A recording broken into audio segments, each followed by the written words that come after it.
오늘 우리에게 주시는 하나님의 말씀은 사무엘상 15장 17절부터 23절까지 말씀입니다. 사무엘이 이르되 왕이 스스로 작게 여길 그때에 이스라엘 지파의 머리가 되지 아니하셨나이까? 여호와께서 왕에게 기름을 부어 이스라엘 왕을 삼으시고 또 여호와께서 왕을 길로 보내시며 이르시기를 가서 죄인 아말렉 사람을 진멸하되 다 없어지기까지 치라 하셨거늘 어찌하여 왕이 여호와의 목소리를 청종하지 아니하고 탈취하기에만 급하여 여호와께서 악하게 여기시는 일을 행하였나이까?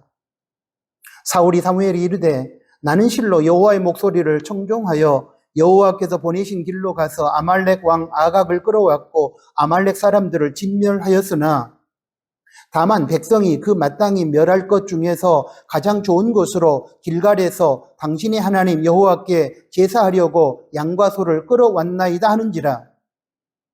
사무엘이 이르되 여호와께서 번제와 다른 제사를 그의 목소리를 청종하는 것을 좋아하심같이 좋아하시겠나이까? 순종이 제사보다 낫고 듣는 것이 순양의 기름보다 나으니 이는 거역하는 것은 점치는 죄와 같고 완고한 것은 사신 우상에게 절하는 죄와 같음이라.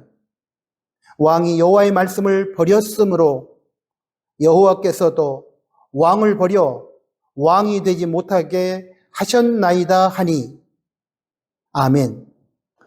방금 봉독한 말씀을 중심으로 해서 오늘은 순종이란 제목하에 들려주시는 하나님의 말씀을 받겠습니다. 여러분, 일반적으로 사람들은 순종이라는 단어를 별로 좋아하지 않습니다. 자신의 뜻과는 다른 누군가의 명령 앞에 순종하는 그 자체에 일반적으로 인격의 모멸감과 패배감을 느끼기 때문일 것입니다. 그래서 하나님의 명령 앞에서조차도 순종하기를 싫어합니다. 기독교 신앙은 하나님께서 먼저 우리를 찾아오셔서 은혜와 복을 주심으로 시작합니다. 그리고 그 다음으로 하나님의 은혜와 복을 받은 크리스천이 그에 대하여 반응함으로써 기독교 신앙이 마무리됩니다. 이때 하나님께서 베풀어 주신 은혜와 복에 대한 크리스천의 반응은 다양한 신앙 행위로 나타나는데 가장 보편적이고 대표적인 크리스천의 반응 행위는 말씀으로 주어지는 하나님의 명령 앞에 순종하는 것입니다. 오늘 우리가 살펴볼 주제는 바로 하나님의 명령에 대한 순종입니다. 은혜와 복을 베풀어 주신 하나님에 대한 크리스천의 당연한 반응으로서의 하나님 말씀에 대한 순종하는 행위 그 자체가 정말로 인격의 모멸감과 패배감을 안겨주며 자존심을 상하게 만드는 것일까요? 순종이라는 단어는 우리가 거부하고 싫어해야 하는 개념일까요? 성경에서 말하는 순종은 오늘 우리에게 어떤 개념으로 받아들여지는 것일까요? 오늘 성경의 본문은 하나님의 명령에 대하여 순종하는 행위를 아름답고 고귀한 것으로 설명하고 있습니다. 그러므로 순종이라고 하는 것은 비굴하고 추하고 저주스러운 것이 아니라 하나님 앞에서 우리 인간이 보여줄 수 있는 가장 아름답고 고귀하고 복된 것임을 우리 모두가 깨닫고 인정해야 할 것입니다. 본문 사무엘상 15장 22절 말씀을 소개합니다. 사무엘이 이르되 여호와께서 번제와 다른 제사를 그의 목소리를 청종하는 것을 좋아하심같이 좋아하시겠나이까? 순종이 제사보다 낫고 듣는 것이 숫양의 기름보다 나으니. 사울 왕이 아말렉과의 전쟁에서 그들의 모든 소유를 남기지 말고 진멸하라는 하나님의 명령에 불순종하고 자기 임의대로 좋은 것을 남겼을 때 하나님께서 사무엘 선지자를 통해서 주신 말씀입니다. 여기에서 하나님께서는 번제보다 순종이 더 좋은 것이라고 했습니다. 하나님 말씀을 듣고 순종하는 것이 순양의 기름보다 더 낫다고 했습니다. 하나님께서 이렇게 말씀하신 이유가 있습니다. 사울이 아말렉과의 전쟁에서 탈취한 모든 소유를 진멸하라는 하나님의 명령을 거역한 이유에 대해 좋은 것으로 하나님께 제사하기 위해 양과 소를 죽이지 않고 살려서 가져왔다는 핑계를 대고 변명했기 때문입니다. 사무엘상 15장 21절에 사울의 변명이 소개되어 있습니다. 다만 백성이 그 마땅히 멸할 것 중에서 가장 좋은 것으로 길갈에서 당신이 하나님 여호와께 제사하려고 양과 소를 끌어왔나이다 하는지라. 구약 이스라엘 공동체에 있어서 제사는 신앙의 근간입니다. 그럼에도 불구하고 하나님의 명령에 대한 불순종을 전제로 하는 차원에서의 제사는 하나님 앞에서 아무런 의미도 가치가 없음을 하나님께서 분명히 밝히신 것입니다. 제사가 아무리 중요하다고 할지라도 하나님의 명령에 불순종하면서까지 드리는 제사는 하나님께서 연락하지 않으신다는, 받으시지 않는다는 것입니다. 이러한 차원에서 하나님은 번제보다, 제사보다 순종이 더 중요하다고 말씀하신 것입니다. 이러한 하나님의 경고의 말씀은 오늘을 살아가는 현대 그리스도인들에게도 경종을 울려주는 것임을 두려운 마음으로 우리는 경청해야 할 것입니다.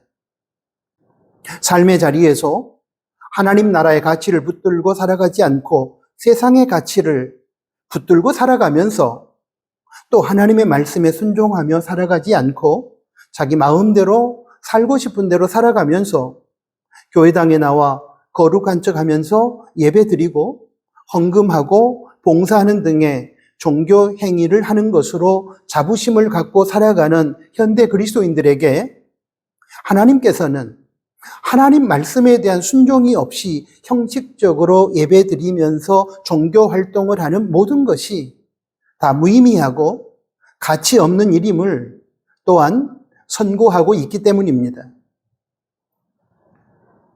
이런 차원에서 여러분, 우리는 어떻습니까?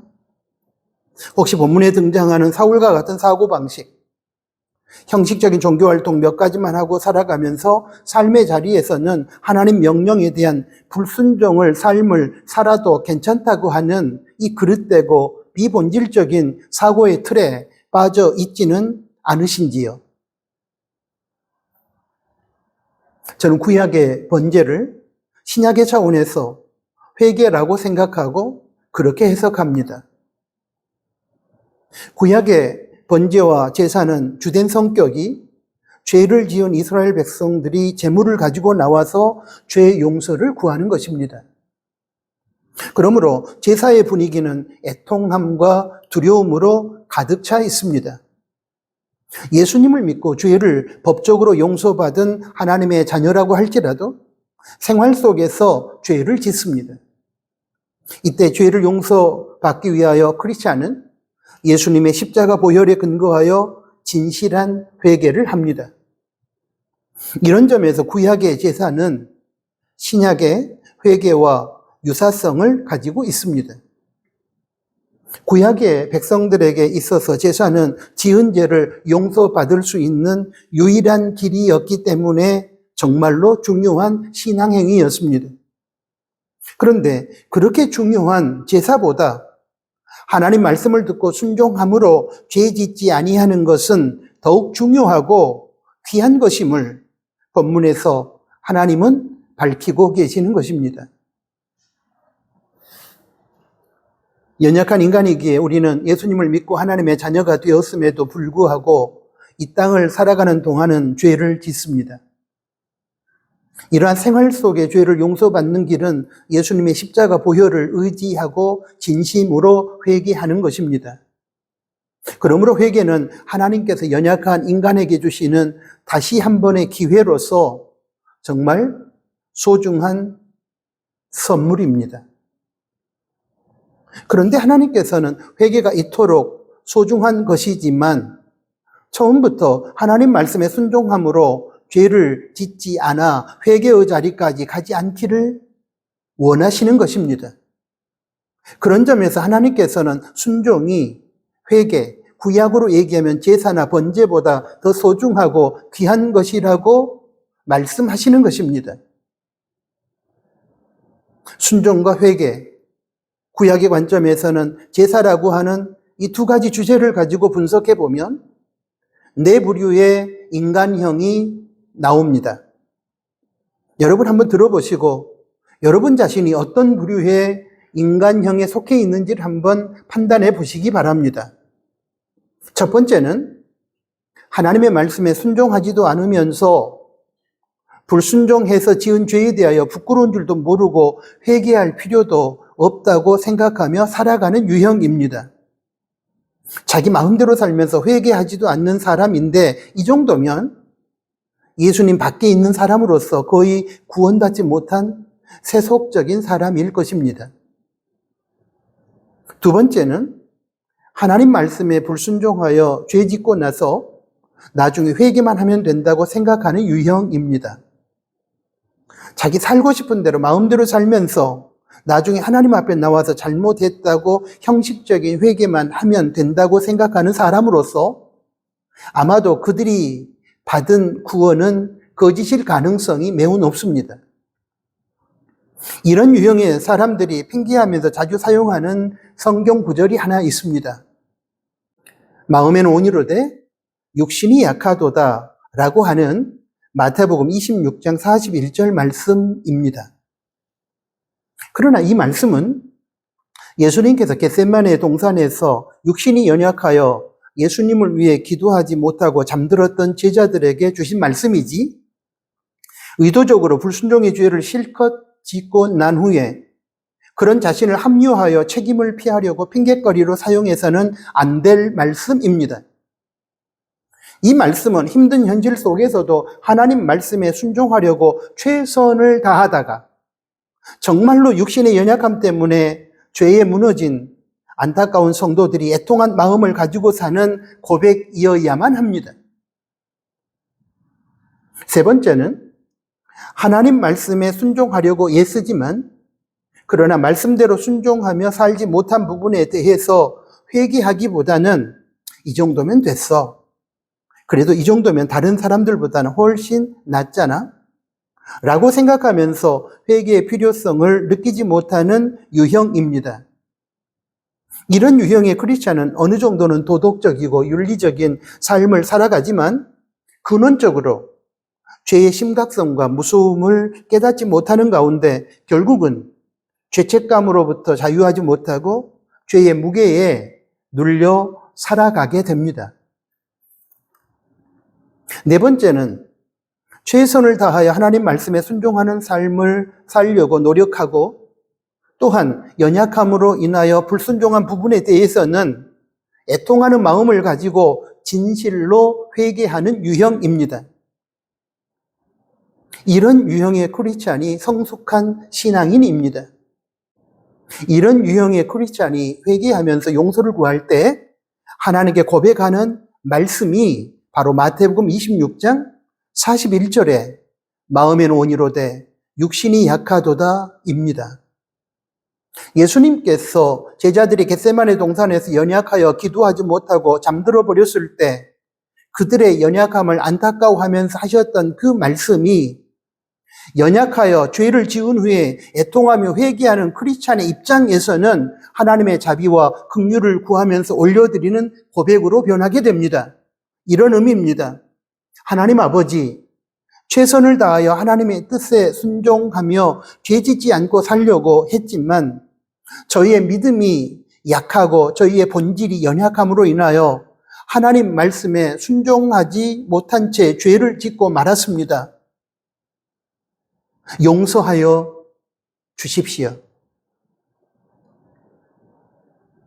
아프고 나서 병원에 가서 수술받고 또는 약국에 가서 약을 먹고 병이 낫는 것도 귀한 일이지만 아파서 병원에 가서 수술받거나 약국에 가서 약을 먹고 치료받을 필요 없이 그 전에 건강관리를 잘해서 건강의 복을 누리는 것이 훨씬 더 중요합니다. 물론 100% 그럴 수는 없겠지만 그러한 목표를 가지고 건강을 관리하며 살아야 합니다. 이러한 삶이 가장 아름답고 건강하고 복된 삶을 가져다 줄 것이고, 그리고 그러한 목표를 가지고 인생을 살아야 100% 질병 없는 세상에서 살아갈 수는 없다고 할지라도 그나마 보다 건강한 삶을 살아갈 수 있을 것입니다. 그러듯이 죄 짓고 나서 하나님께 나와 회개함으로 죄를 용서받고 회복되는 것도 물론 소중하지만 100% 순종하면서 이 세상에서 살아가는 것이 불가능하다고 할지라도 죄를 짓기 전에 하나님 말씀에 순종함으로 하나님의 풍성한 복을 받아 누리기 위해 최선을 다하여 살아가는 삶은 더욱 귀하고 소중한 것입니다.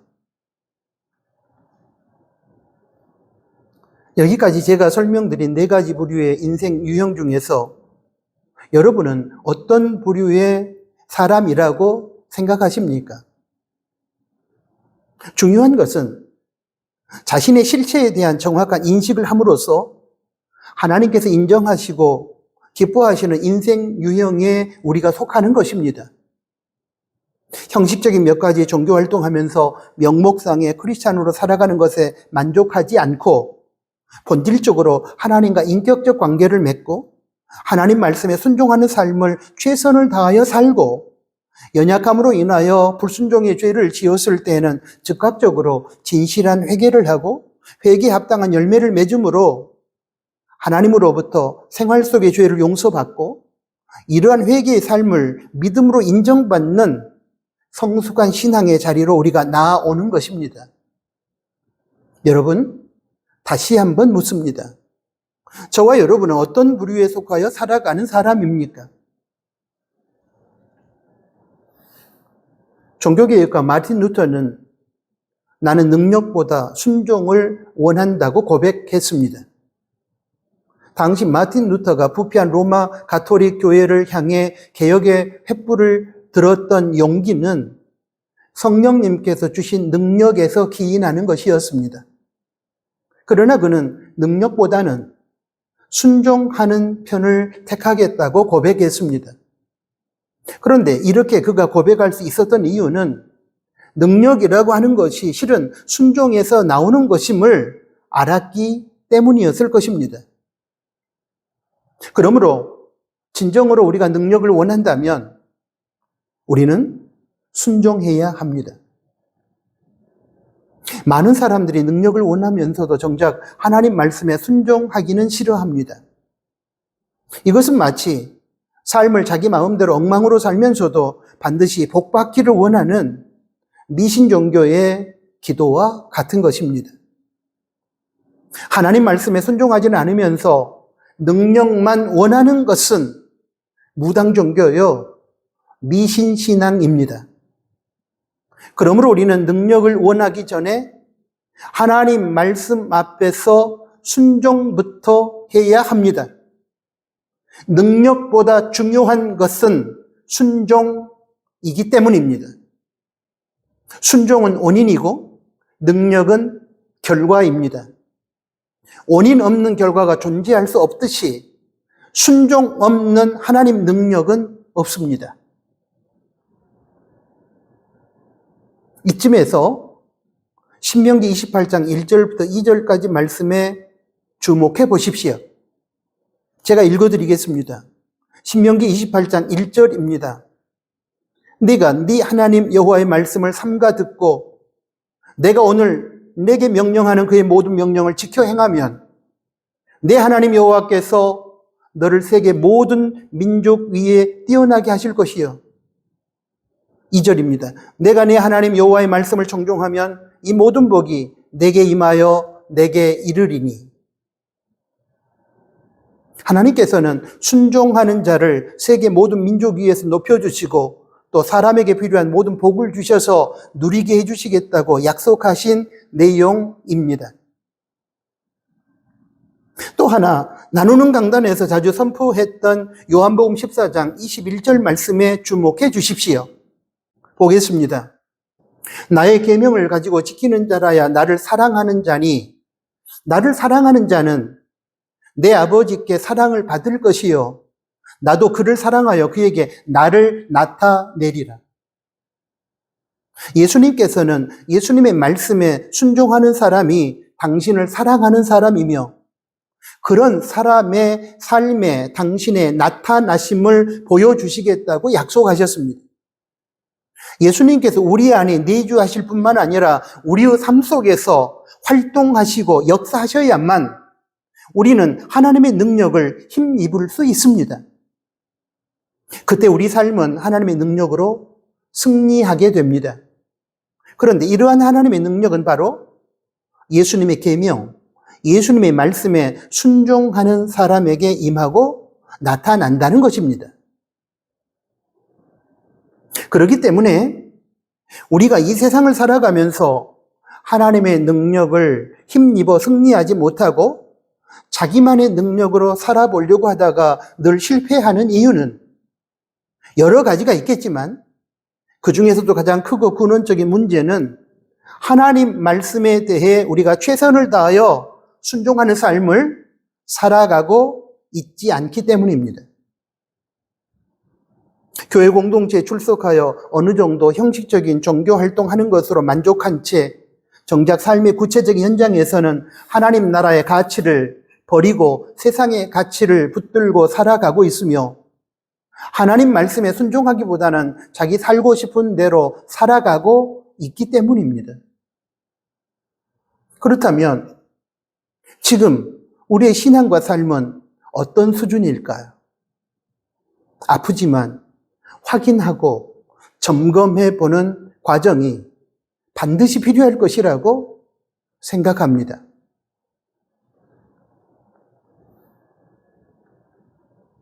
우리가 알고 있듯이 믿음의 조상 아브라함의 생애에 있어서 가장 크고 힘들었던 믿음의 테스트라고 한다면 아기를 낳을 수 없었던 불가능한 100세의 나이에 하나님의 은혜로 얻은 아들 이삭을 모리아산 제단 위에 번제로 바치라고 하신 하나님의 명령을 받았을 때였을 것입니다.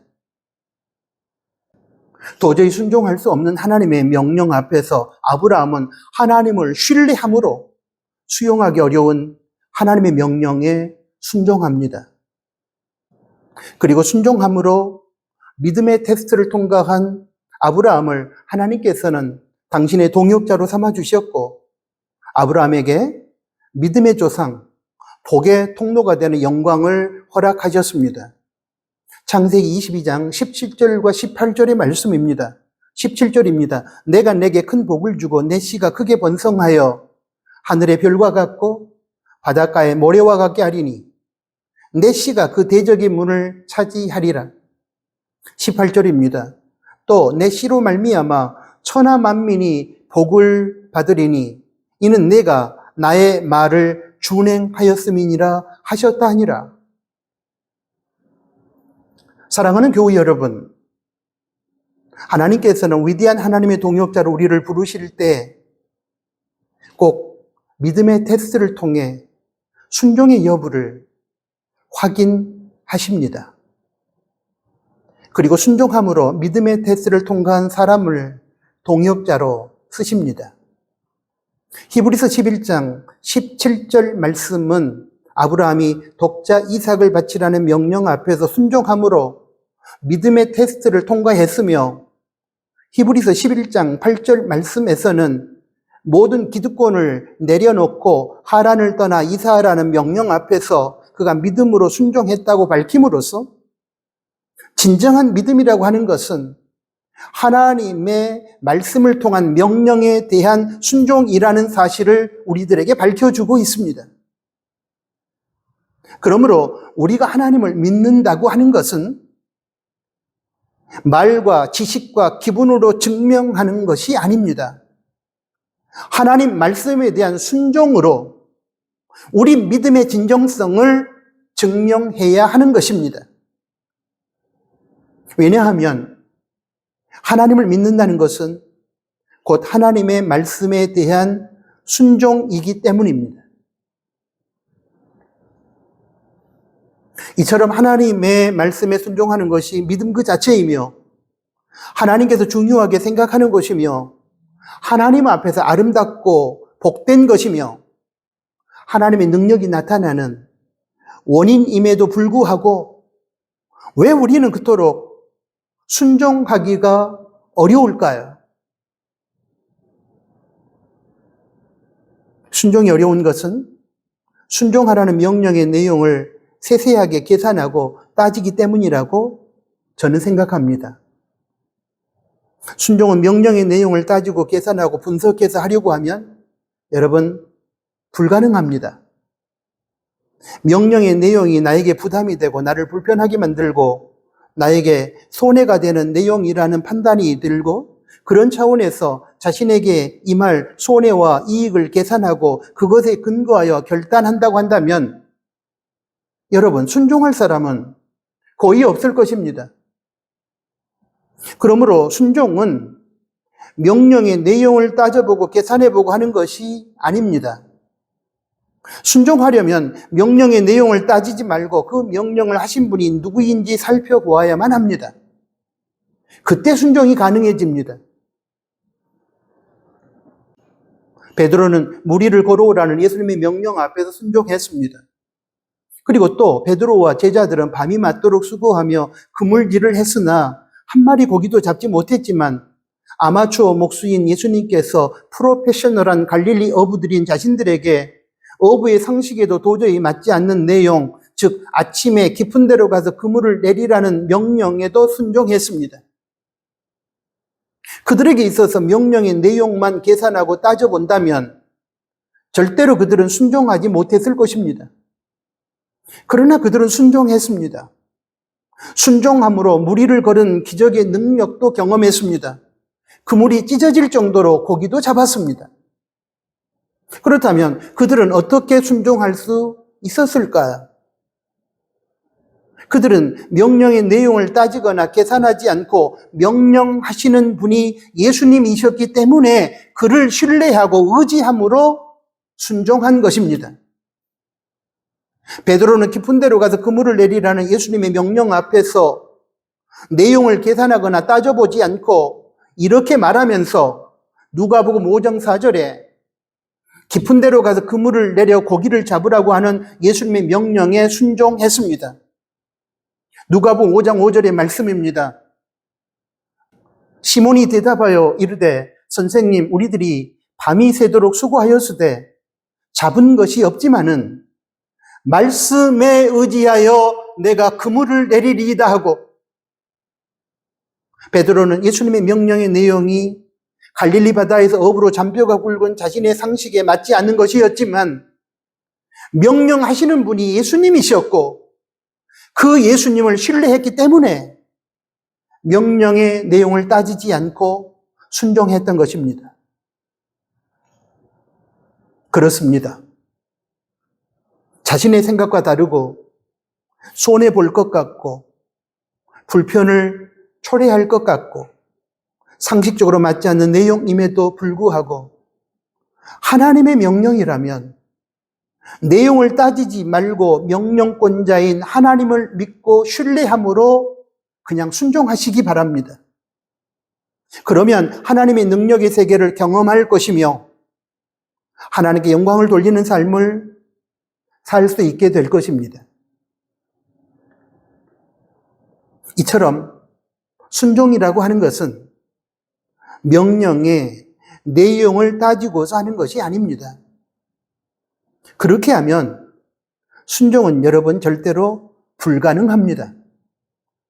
사람과 사람의 관계에서는 명령의 내용도 따져보고 때로는 합리적인 계산도 해보고 하나님 말씀의 기준에 비추어 살펴보고 신중하게 수용하고 받아들여야 하지만 하나님과 성도의 관계에서는 그렇게 하면 안 됩니다. 하나님과 성도의 관계에 있어서는 명령하시는 분이 하나님이시라면 그 하나님을 신뢰함으로 믿음으로 순종하는 것이지 명령의 내용을 따져보고 계산함으로 그 결과에 따라 순종하는 것이 아닙니다. 순종은 이처럼 명령권자가 누구인지 알고서 그 명령권자를 신뢰함으로 따르게 되면 가능해지는 것입니다.